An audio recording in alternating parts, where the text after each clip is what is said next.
Hi everyone, welcome back to Borderlink Reporters TV. Today we will delve into the collapse of the French imperialism in Africa. An era of neo-colonialism ends. French imperialism in Africa began in the 19th and 20th century, marked by the establishment of colonies and exploitation of resources. Over the decades, France maintained a strong influence in the region through political, economic, military, and clandestine means. In January 2020, French President Emmanuel Macron hosted a summit in Pau, France, bringing together the G5 Sahel alliance, Mali, Burkina Faso, Niger, Chad, and Mauritania. This summit aimed to bolster France's military efforts against Islamist insurgents in the Sahel region under the banner of Operation Barkhane. Yet, beneath the surface of this diplomatic gathering lay a deeper narrative, the enduring shadow of French imperialism in West and Central Africa. Despite grand promises of spectacular results, the years that followed saw a dramatic reversal of fortunes for France. By 2023, key nations in the Sahel, Mali, Burkina Faso, and Niger, had experienced multiple military coups, expelled French forces, and pivoted towards new alliances, particularly with Russia. If you enjoy this content and want to learn more about historical events, please subscribe to our channel.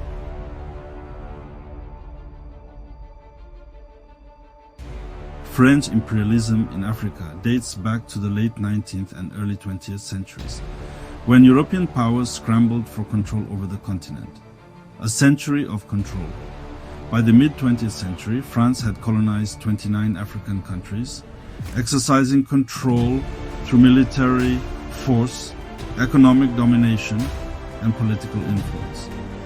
Even after the wave of independence in the 1960s, France maintained its grip on its former colonies through neo-colonial strategies designed to secure resources and markets, signing secret treaties with its colonies.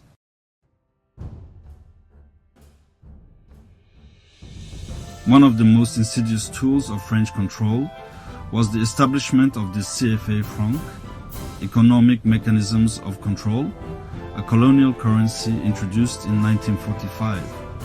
Originally standing for Colonies Françaises d'Afrique, the CFA franc was pegged to the French franc and later to the euro. This arrangement ensures five main fiendish acts to African countries, which are currency stability and exploitation, foreign exchange dependency, limited monetary sovereignty, capital flight and investment control, and debt and aid dependency, currency stability and exploitation. The exchange rate was unilaterally determined by France, ensuring that imports from France remained affordable while exports from African countries became expensive. This distorted trade balance perpetuated a cycle of dependency where African countries were locked into importing high-value goods while exporting raw materials at suppressed prices. Foreign exchange dependency. Member states were required to deposit up to 50% of their foreign exchange reserves in an account controlled by the French Treasury. Initially, this figure was even higher. This mechanism ensured that these nations could not independently manage their foreign exchange reserves or monetary policies, making them perpetually reliant on French financial institutions. Limited monetary sovereignty. The CFA franc countries were unable to devalue their currency to make their exports more competitive or to stimulate local industries during economic downturns. In contrast, France retained complete control over monetary adjustments. For example, on January 12, 1994, France unilaterally devalued the CFA franc by 50%, which doubled the cost of imports overnight, devastating local economies. Capital flight and investment control. Free movement of capital between France and its former colonies was guaranteed, but this largely benefited French corporations. French businesses could repatriate profits without restrictions, draining wealth from Africa. Moreover, investments made by these corporations often prioritized resource extraction rather than infrastructure development or industrialization. Debt and aid dependency. African countries using the CFA franc often found themselves trapped in cycles of debt, with loans primarily sourced from French banks. Development aid, ostensibly meant to support these countries, frequently came with conditions that required purchasing French goods or hiring French contractors. This form of aid was less about genuine development and more about creating guaranteed markets for French companies. The impact of these mechanisms has been profound. Despite being resource-rich, many of these countries remain among the poorest in the world, with weak industrial bases and high levels of unemployment. The CFA franc system has thus acted as a financial straitjacket, inhibiting economic diversification and fostering chronic underdevelopment. A historical context. The roots of these economic mechanisms can be traced back to the colonial era, where French administrators meticulously designed policies to extract maximum economic benefit from their colonies. For instance, forced labor and heavy taxation were common practices used to finance French colonial endeavors, leaving local economies in shambles. Specific examples include the construction of railways and ports, primarily for the export of raw materials to France, rather than for the development of local economies. Even post-independence, these economic mechanisms were maintained through a series of agreements and treaties, ensuring continued French influence over West African economies. Today, the legacy of these policies is evident in the economic structures of many West African countries, which remain heavily dependent on France for trade, investment, and financial stability. Resource extraction.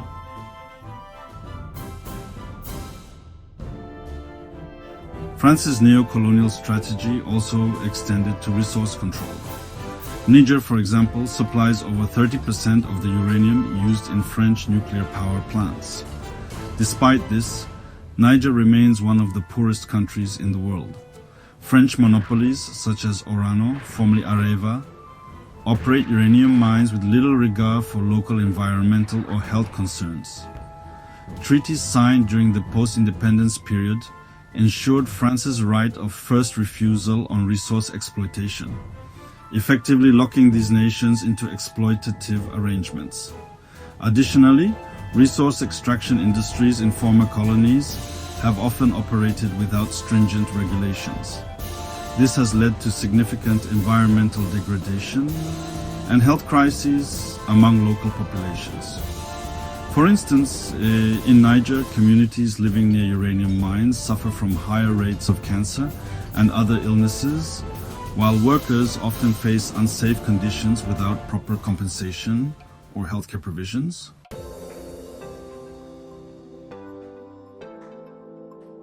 France ensured political dominance by cultivating loyal elites, the Game of Thrones, and intervening directly when necessary.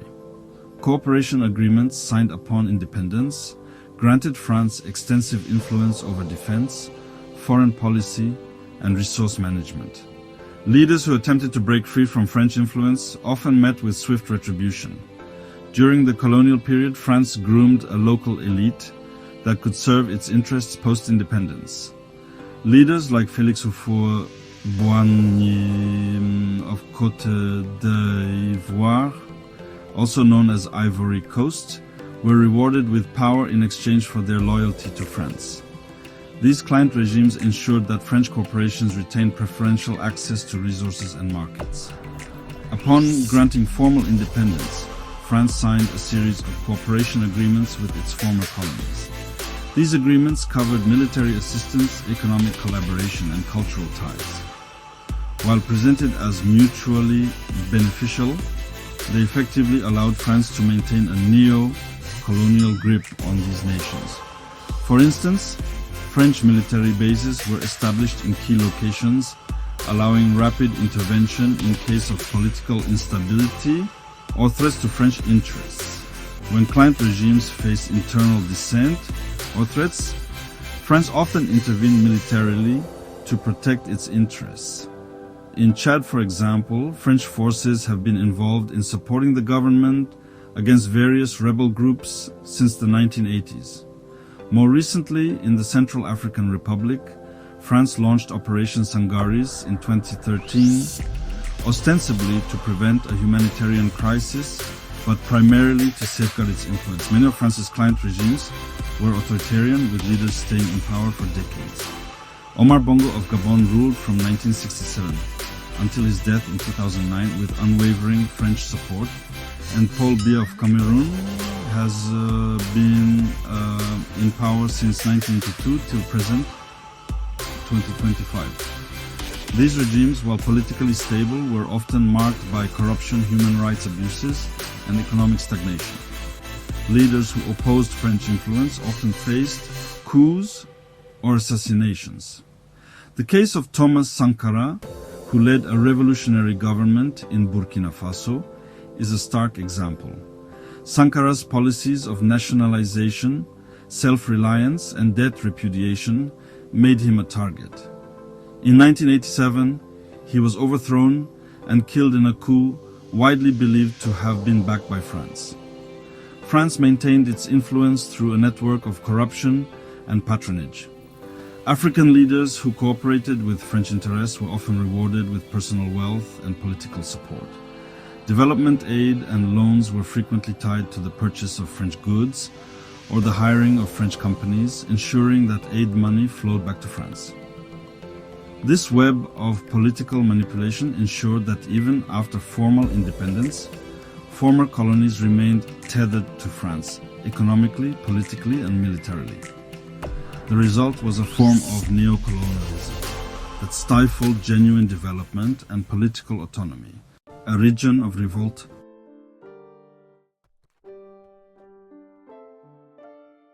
The post-2008 global financial crisis, coupled with rising food prices and climate change, exacerbated socio-economic tensions in West Africa.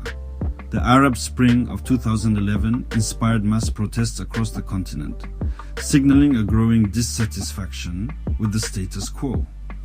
In Mali, Burkina Faso, and Niger, the failure of French-led military interventions to contain Islamist insurgencies further fueled anti-French sentiment. Operation Barkhane, launched in 2013, initially aimed to stabilize the Sahel region. However, rather than defeating the insurgents, it led to civilian casualties, increased resentment, and the perception of France as an occupying force.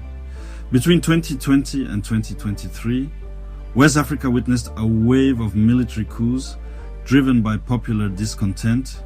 In Mali, President Ibrahim Boubacar Keïta was ousted following mass protests against corruption and insecurity. The subsequent transitional government failed to deliver, leading to a second coup in 2021. In Burkina Faso, President Roch Marc Christian Kabore was overthrown amid rising violence by Islamist militants. The new military government expelled French troops and sought Russian support. In Niger, President Mohamed Bazoum was deposed by his own presidential guard, reflecting both internal power struggles and external pressures. These coups were met with widespread public support, with demonstrators waving Russian flags and demanding the departure of French forces. The new regimes, while authoritarian, have positioned themselves as champions of national sovereignty, drawing on the legacy of anti-imperialist leaders like Sankara. With France in retreat, Russia and China have expanded their influence in Africa. Russia, through the Wagner Group, has provided military support to regimes in Mali and the Central African Republic. In return, it has secured lucrative mining contracts and geopolitical leverage. China, on the other hand, has focused on economic diplomacy. As Africa's largest trading partner, it has invested heavily in infrastructure, offering loans and development projects. While these engagements provide alternatives to Western imperialism, they also carry risks of debt dependency and resource exploitation. The collapse of French imperialism has created both opportunities and challenges for Africa. On one hand, the departure of French forces and the rejection of neo-colonial arrangements offer a chance for genuine sovereignty. On the other hand, the region faces significant hurdles. Islamist insurgencies remain a major threat, and without effective governance, the risk of further instability is high. Breaking free from dependency requires bold reforms, investment in local industries, and regional integration. True liberation necessitates the establishment of democratic institutions that reflect the will of the people, rather than serving foreign interests.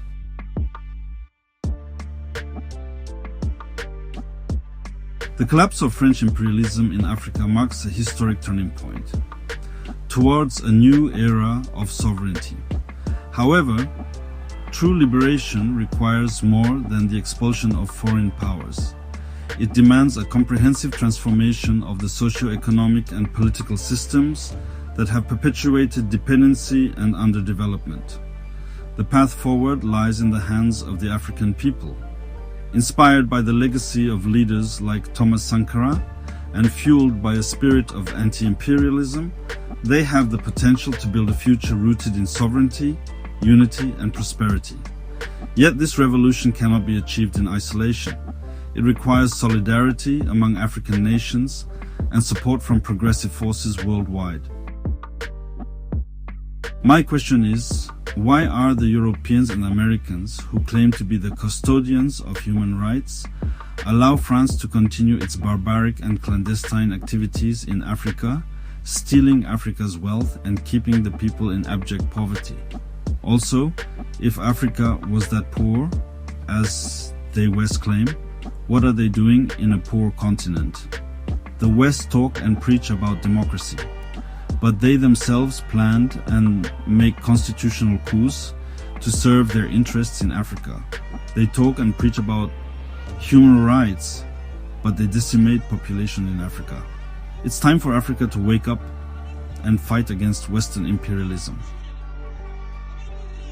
As the world watches, one thing is clear: the struggle for Africa's liberation is far from over. The question remains, will Africa seize this moment and chart a new course, or will it succumb to new forms of imperialism? The region's move towards sovereignty signifies a pivotal shift with profound implications for its future. For more insightful content on historical transformations, subscribe to our channel and join us on this journey of discovery. Thank you for watching and have a wonderful day. Stay blessed. Peace.